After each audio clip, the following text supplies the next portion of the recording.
नमस्कार दोस्तों। आज का हमारा टॉपिक है भारत के भू आकृतिक प्रभाग। भारत भूमि विविध विशेषताओं से परिपूर्ण विलक्षण भू आकृति वाला देश है। भू आकृति संरचना और चट्टानों के निर्माण की दृष्टि से इसके विभिन्न भूभागों में भारी विविधताएं देखी जा सकती हैं। भारत के भू आकृतिक मानचित्र को अगर हम ध्यान से देखें तो इसमें वर्तमान भारत की विभिन्न भू आकृतिक विशेषताओं को दर्शाया गया है। भारत की इन विविध भू आकृतिक विशेषताओं का वर्णन निम्न प्रकार से किया जा सकता है। पहला है उत्तर भारत का विशाल मैदान। दूसरा, उत्तर भारत का विशाल पर्वत। तीसरा, विशाल प्रायद्वीपीय पठार। चौथा, तटीय मैदान। और पांचवा, द्वीप समूह।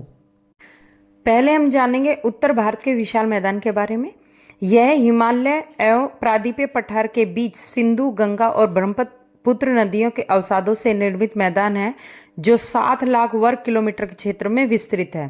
गंगा एवं सिंधु नदियों के मुहाने के बीच पूर्व से पश्चिम दिशा में इसकी लंबाई लगभग 3200 किलोमीटर है तथा चौड़ाई 150 से 300 किलोमीटर है। यह मैदान पश्चिम से पूर्व की ओर संकरा होता जाता है। हिमालय और पठारों से निकलने वाली नदियां ढालूदार सतहों से बहती हुई जब मैदानी भाग में पहुंचती है तो वे अपने साथ बहाकर लाई गई मोटी जलोढ़ मृदा को निक्षेपित कर देती है, जिससे एक के ऊपर एक निक्षेपित परतदार मृदा संरचना होती रहती है। हिमालय और प्रायद्वीप पठार से आने वाली नदियां उत्तरी मैदान में आकर अपने साथ बहाकर लाई गई जलोढ़ मृदा को निक्षेप कर देती है, जिससे इस क्षेत्र में परतदार संरचना पाई जाती है। नई और पुरानी जलोढ़ मृदा के आधार पर उन्हें क्रमशः खादर और बांगर के नाम से पुकारा जाता है। उर्वरा भूमि, अनुकूल जलवायु और कृषि को सिंचित करने के लिए पर्याप्त भूमि का जल की उपलब्धता के कारण यह क्षेत्र सिंधु और गंगा नदी घाटी सभ्यताओं का पालना भी बना। इन मैदानी भागों में मुख्य रूप से 3 नदी तंत्र हैं: सिंधु नदी तंत्र, गंगा नदी तंत्र और ब्रह्मपुत्र नदी तंत्र। पहले सिंधु नदी तंत्र के बारे में जानेंगे।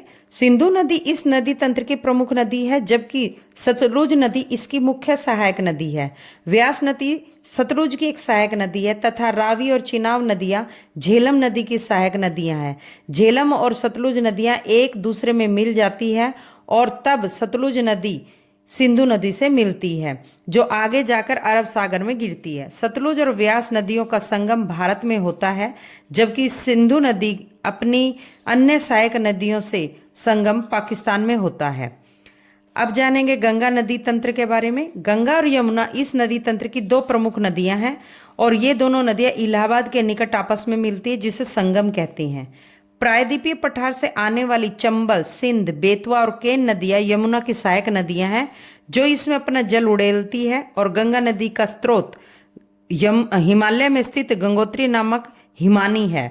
हिमानी अर्थ हिम की नदी। देवप्रयाग में इससे भागीरथी और अलकनंदा नदियों के मिलने के बाद इसे गंगा कहा जाता है। पर्वतीय भाग से होते हुए यह हरिद्वार में मैदानी भूभाग में पहुंचती है, जो एक प्रसिद्ध तीर्थ स्थल है। यहाँ से गंगा की दिशा दक्षिण पश्चिम में बदल जाती है। तत्पश्चात यह दक्षिण की ओर बहने लगती है और तब यह एक बार फिर से अपनी दिशा बदलकर पूर्व की ओर बहती है। गोमती, घाघरा, गंडक और कोसी ये सभी नदियां हिमालय से ही निकलती है और आगे चलकर गंगा में मिल जाती हैं। प्रायद्वीपीय पठार से आने वाली सोन एक प्रमुख नदी है, जो गंगा से सीधे मिलती है। छोटा नागपुर पठार से आने वाली दामोदर नामक एक अन्य नदी हुगली नदी के निकट गंगा से मिलती है। पश्चिमी बंगाल में पहुंचकर गंगा नदी दक्षिण की ओर मुड़ जाती है। इसकी अनेक सहायक नदियां हैं और अंत में यह ब्रह्मपुत्र से मिलती है। गंगा और ब्रह्मपुत्र की संयुक्त धारा मेघना नाम से जानी जाती है और तब दोनों नदियों की यह संयुक्त धारा बांग्लादेश में होकर प्रवाहित होती है। इसकी जलधारा अपने उद्गम स्थल से निकलकर लगभग 250 किलोमीटर की दूरी तय करके अंततः बंगाल की खाड़ी में समा जाती है। अब जानेंगे ब्रह्मपुत्र नदी के तंत्र के बारे में। इस नदी तंत्र की प्रमुख नदी ब्रह्मपुत्र ही है। मानचित्र में हम देखेंगे कि ब्रह्मपुत्र, सिंधु और सतलुज इन तीनों नदियों का उद्गम स्थल तिब्बत क्षेत्र में स्थित कैलाश पर्वतीय क्षेत्र है। इनके उद्गम स्रोत एक दूसरे के निकट है। यहाँ से ब्रह्मपुत्र नदी चीन में तिब्बत क्षेत्र में पूर्व की ओर बहती है, जहां इसे सांगपो के नाम से जाना जाता है। यह नामचा बरवा के पास अंग्रेजी के अक्षर यू की भांति मुड़कर अरुणाचल प्रदेश से होकर भारत में प्रवेश करती है। वहां इसे दिहांग के नाम से जाना जाता है। आगे चलकर इसमें लोहित दिबांग नदियां मिल जाती है, तब इसे ब्रह्मपुत्र के नाम से जाना जाता है। इस नदी में जल की मात्रा अत्यधिक है और इसकी गति भी काफी तीव्र है, अतः इसमें घाटी को गहरा करने की क्षमता भी अधिक है। असम घाटी के मैदानों का निर्माण इसी नदी के द्वारा हुआ है। बंगाल की खाड़ी में गिरने से पहले यह बांग्लादेश में होकर गुजरती है, जहां यह गंगा की वितरिकाओं से मिलती है। गंगा और ब्रह्मपुत्र का डेल्टा संसार का सबसे बड़ा डेल्टा है और इसे सुंदरवन डेल्टा कहा जाता है। इस डेल्टा के क्षेत्र में ढाल काफी मंद है, जिससे नदी ऊपर की उल्लेख किए गए अनेक वितरिकाओं में वितरित हो जाती है। हमने जाना भारत के पहले प्राकृतिक भाग उत्तरी भारत मैदान के बारे में। अब हम दूसरे भाग उत्तरी भारत के पर्वत के बारे में जानेंगे, जिसे हम हिमालय के नाम से जानते हैं। इसे उत्तरी पर्वतीय क्षेत्र कहा जाता है। अत्यधिक उच्चावच वाला यह बहुत बड़ा क्षेत्र है, प्रदेश है। इसके धरातलीय लक्षणों की उत्पत्ति हाल की घटना है, जहां यहाँ ढाल की अधिक प्रवणता भू प्रदेश की अत्यधिक विषम होने के कारण मृदा का विकास नहीं हो पाया। यह पर्वतीय जलवायु है। इसे हम 3 भागों में बांट सकते हैं। पहला काराकोरम और अन्य पर्वत श्रेणियां, दूसरा हिमालय पर्वत श्रेणी और तीसरा है पूर्वांचल, जिसे हम असम का आसपास का क्षेत्र भी कहते हैं। पहले हम जानेंगे काराकोरम और अन्य पर्वत श्रेणियों के बारे में। भारत के भू आकृतिक मानचित्र में भारत के उत्तर में स्थित पामीर ग्रंथि को अगर हम ध्यान से देखें, इसे दुनिया की छत के नाम से भी जाना जाता है। इस स्थान पर हिंदुकुश, कुल्लुम और काराकोरम नामक 3 पर्वत श्रेणियां आपस में मिलती हैं। जम्मू और कश्मीर के काराकोरम पर्वत की श्रेणी अवस्थित 8,611 मीटर ऊंची है, जिसे K2 या जिसे गॉडविन ऑस्टिन भी कहा जाता है। विश्व की दूसरी सबसे ऊंची पर्वत चोटी है। काराकोरम के दक्षिण पश्चिम में जास्कर पर्वत श्रेणी और इन दोनों पर्वत श्रेणी के बीच में लद्दाख पर्वतमाला अवस्थित है। काराकोरम दर्रा एक महत्वपूर्ण पर्वतीय मार्ग है जो काराकोरम पर्वत श्रेणी में अवस्थित है। इस पर्वत श्रेणी में अनेक विशाल हिमानियां अवस्थित हैं। बाल्टोर और सियाचिन इस क्षेत्र की प्रमुख हिमानियां हैं। लद्दाख और जास्कर पर्वत श्रेणियां काराकोरम पर्वत श्रेणी के दक्षिण में अवस्थित समानांतर पर्वत श्रेणियां हैं। अब आते हैं हम इसके दूसरे भाग में, हिमालय पर्वत श्रेणी। जास्कर पर्वत श्रेणी के दक्षिण में हिमालय की विशाल पर्वत श्रेणियां 3 समानांतर पर्वत श्रेणी के रूप में निकलती हैं, जो उत्तर से पश्चिम में कश्मीर से लेकर पूर्व में अरुणाचल प्रदेश तक फैली है और एक चापाकार रूप में लगभग 2500 किलोमीटर तक फैली हुई है। नेपाल और भूटान का लगभग संपूर्ण क्षेत्र हिमालय की गोद में बसा है। उत्तर से दक्षिण की ओर हिमालय की 3 पर्वत श्रेणियां हैं। वृत्त हिमालय यानी हिमाद्री सबसे ऊंची उत्तरी पर्वत श्रेणी है, जिसके उत्तर में चीन है। हिमालय की ऊंची ऊंची चोटियां इसी पर्वत श्रेणी में अवस्थित है। हिमालय के सबसे दक्षिण भाग में स्थित पर्वत श्रेणी बाह्य हिमालय यानी उसे शिवालिक की श्रेणियां कहा जाता है, जो उत्तरांचल हिमाचल प्रदेश, उत्तरांचल माने उत्तराखंड, हिमाचल प्रदेश और जम्मू कश्मीर तक फैली है। शिवालिक पर्वत श्रेणी अन्य पर्वत श्रेणी जितनी लंबी नहीं है, बल्कि यह हिमालय के केवल पश्चिम के आधे भाग में ही अवस्थित है। वृत्त हिमालय के दक्षिण में लघु हिमालय या हिमाचल श्रेणी अवस्थित है, जो पश्चिम से पूर्व दिशा में वृत्त हिमालय के समानांतर फैली हुई है। चूंकि यह पर्वत श्रेणी वृत्त हिमालय और शिवालिक के बीच में स्थित है, अतः इसे मध्य हिमालय भी कहा जाता है। यह पर्वत श्रेणी शिवालिक से ऊंची किंतु हिमाद्री से छोटी है। इस पर्वत श्रेणी की सामान्य ऊंचाई समुद्र तल से 3700 मीटर से लेकर 4500 मीटर तक है। इस क्षेत्र में बारी बारी से कटकों और घाटियों का जटिल तंत्र देखा जा सकता है। कश्मीर में पीर पंजाल, जम्मू कश्मीर और हिमाचल प्रदेश में धौलाधार और नेपाल में स्थित महाभारत श्रेणियां मध्य हिमालय की ही पर्वत श्रेणियां हैं। हिमालय की इस पर्वत श्रृंखला में काफी अधिक संख्या में पर्वतीय नगर पर्यटन स्थल अवस्थित है। हिमालय पर्वत श्रेणी की पूर्व से पश्चिम दिशा में इसकी विस्तृति के आधार पर भी विभाजित किया जा सकता है। जम्मू और कश्मीर और हिमाचल प्रदेश में स्थित हिमालय का भाग पश्चिमी हिमालय कहलाता है। उत्तरांचल या उत्तराखंड और नेपाल में स्थित हिमालय का भाग केंद्रीय हिमालय कहलाता है और पश्चिमी बंगाल, सिक्किम, भूटान और अरुणाचल प्रदेश में स्थित हिमालय का भाग पूर्वी हिमालय कहलाता है। पश्चिम भाग में इन पर्वत श्रेणियों की चौड़ाई लगभग 400 किलोमीटर है, जबकि पूर्व में इनकी चौड़ाई कम होकर 150 किलोमीटर हो जाती है।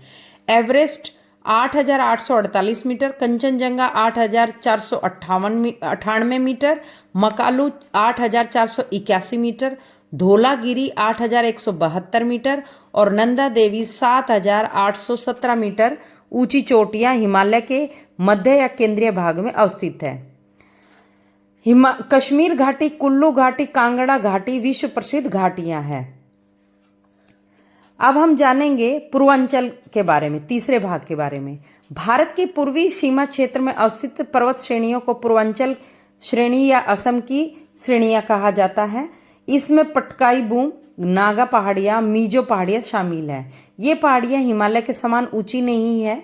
गारो, खासी, जैंतिया की पहाड़ियाँ भी पूर्वांचल की पहाड़ियों में शामिल है। मानचित्र में इन पहाड़ियों की दिशा को हम ध्यान से देखेंगे, पाएंगे कि ये पहाड़ियाँ एक श्रृंखला में अवस्थित है। मणिपुर राज्य में जयंती पहाड़ियाँ, नागा पहाड़ियाँ और मीजो पहाड़ियाँ एक दूसरे से मिलती है। अब हम जानेंगे तीसरे भूभाग विशाल प्रायद्वीपीय पठार के बारे में। यह क्षेत्र गोंडवाना लैंड का मुख्य भाग है, जिसका भूगर्भिक इतिहास में हिमालय के उत्थान में प्रमुख योगदान रहा है। इस प्रायद्वीपीय पठार को दो भागों में अर्थात मध्यवर्ती उच्च भूमि और दक्कन के पठार के रूप में बांटा गया है। मध्यवर्ती उच्च भूमि विशाल प्रायद्वीप पठार के उत्तरी भाग में अवस्थित है और यह राजस्थान में अरावली की पहाड़ी तक विस्तृत है।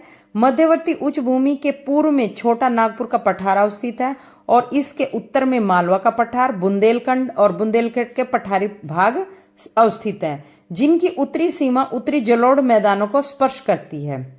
गुजरात, महाराष्ट्र और मध्य प्रदेश में विंध्याचल और सतपुड़ा की श्रेणियां हैं, जो दक्कन के पठार का एक भाग है। पश्चिमी तट के समांतर उत्तर से दक्षिण तक पश्चिमी घाट का विस्तार है, जो दक्कन के पठार का ही हिस्सा है। इसे हम मानचित्र में ध्यान से देखेंगे तो समझ सकते हैं। पठार का ढलान पश्चिम से पूर्व की ओर है। यह इस बात से स्पष्ट होता है कि प्रायद्वीपीय भारत की अधिकांश नदियां पश्चिम से पूर्व की ओर बहती है और अपनी जल राशि बंगाल की खाड़ी में उड़ेलती है और इस पठारी क्षेत्र में मुख्य रूप से आग्नेय और कायांतरित चट्टानें पाई जाती हैं। पश्चिम भाग घाट के दक्षिण भाग में नीलगिरी, अन्नामलाई व कार्डेमम की पहाड़ियों की क्रमबद्ध श्रृंखला है। इन्हें भारत के मानचित्र में हम देखेंगे तो ये दक्षिण में मिल जाएंगी। प्रायद्वीपीय पठार में पाई जाने वाली महादेव पहाड़ियाँ, कैमूर पहाड़ियाँ, मेकाल पर्वत श्रेणी, महानदी गोदावरी, कृष्णा, कावेरी, तुंगभद्रा और अन्य नदियों व पहाड़ियों को दर्शाते हुए हम इस मानचित्र को समझेंगे। दक्कन के पठार का संबंध इस क्षेत्र में अत्यंत प्राचीन समय में हुई ज्वालामुखी गतिविधियों से है। आज के समय में दक्कन के पठार के उत्तर पश्चिम भाग में बहिर्वेदी आग्नेय चट्टानें दिखाई पड़ती हैं।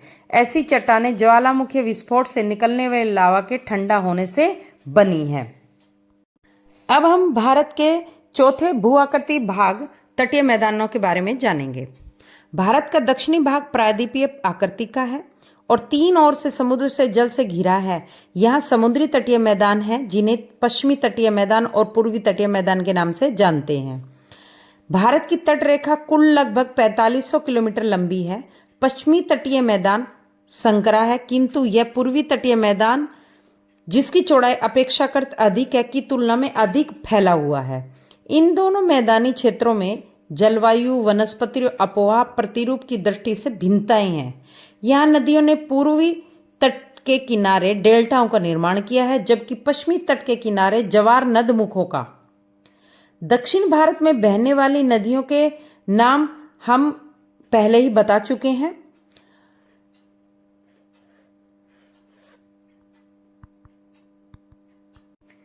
पश्चिमी तटीय मैदान का ढाल तीव्र है, जिससे पश्चिम तट की ओर बहने वाली नदियां तीव्रगामी यानी तेजी से चलती हैं और डेल्टा का निर्माण नहीं करती तथा जवार नदमुख के जरिए सीधे समुद्र में मिल जाती है। जबकि पूर्व की ओर बहने वाली नदियों का मंद ढाल होने के कारण धीमी गति से बहते हुए वितरिकाओं का निर्माण करती हैं और ये वितरिकाएं आगे जाकर डेल्टा का निर्माण करती हैं। अब हम भारत के पांचवें भूभाग यानी द्वीप समूह के बारे में जानेंगे। भारत संघ के अंतर्गत 2 द्वीप समूह है, अंडमान और निकोबार द्वीप समूह बंगाल की खाड़ी में अवस्थित है तथा लक्षद्वीप समूह अरब सागर में अवस्थित है। अंडमान निकोबार द्वीप समूह के कुछ द्वीप जलमग्न पहाड़ियों के उच्च शिखरों पर अवस्थित है, जिनमें से कुछ द्वीप ज्वालामुखी गतियों के फलस्वरूप निर्मित हुए हैं। अंडमान निकोबार द्वीप समूह में छोटे बड़े मिलाकर कुल 572 द्वीप है, जिन्हें प्रवाल द्वीप या मूंगा टापू के नाम से जाना जाता है। लक्षद्वीप समूह में 36 द्वीप हैं, जिनमें से 11 द्वीपों पर ही मनुष्य की बस्तियां बसी हैं।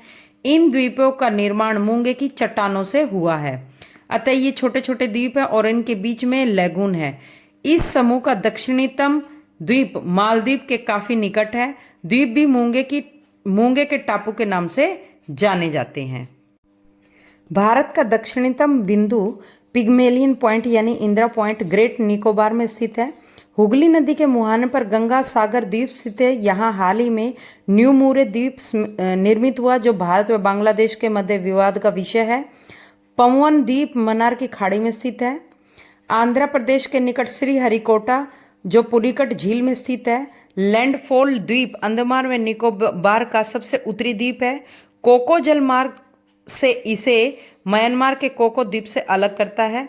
अंडमान व निकोबार की राजधानी पोर्ट ब्लेयर दक्षिणी अंडमान में स्थित है। हेयर द्वीप तूतीकोरिन से 4 किलोमीटर स्थित एक प्रवाल द्वीप है। इस प्रकार हमने भारत के 5 भू आकृति प्रभागों के बारे में जाना। दोस्तों, आपको अगर मेरा वीडियो पसंद आ रहा है तो कृपया कमेंट सेक्शन में जाकर कमेंट करके मुझे बताएं कि ये वीडियो आपको कैसा लगा और मुझे किस विषय पर वीडियो बनानी चाहिए। धन्यवाद।